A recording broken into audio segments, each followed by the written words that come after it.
नागपूर शहर पोलीस आयुक्तालयाच्या एका उपक्रमाअंतर्गत शनिवारी शहरातील सर्व पोलीस ठाण्यांमध्ये तक्रार निवारण दिवस आयोजित करण्यात आला होता। या उपक्रमाचा उद्देश नागरिकांच्या प्रलंबित तक्रारींचं लवकरात लवकर निराकरण करणं आणि पोलिसांचं जनतेशी असलेलं नातं अधिक दृढ करणं हा होता। यावेळी प्रत्येक पोलीस ठाण्यात वरिष्ठ अधिकारी विशेष उपस्थित होते।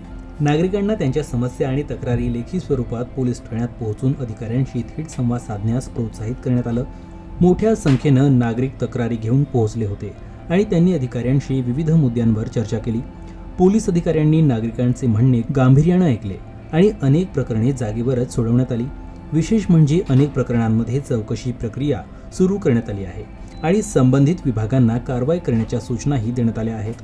पोलीस आयुक्तालयाकडून स्पष्ट करण्यात आलं आहे की हा उपक्रम केवळ एका दिवसासाठी नाही तर दर शनिवारी नियमितपणे आयोजित केला जाईल।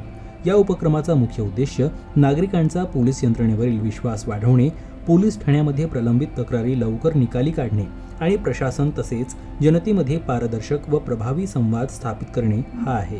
पोलीस प्रशासनानं नागरिकांना दर शनिवारी आपल्या तक्रारी घेऊन पोलीस ठाण्यात पोहोचून या सुविधेचा लाभ घेण्याचं आवाहन केलं आहे। हे पाऊल नागरिकांच्या समस्या सोडवेलच, शिवाय जबाबदार पोलीस यंत्रणेच्या दिशेनं एक मजबूत पाऊल ठरेल असा विश्वास प्रशासनाला आहे।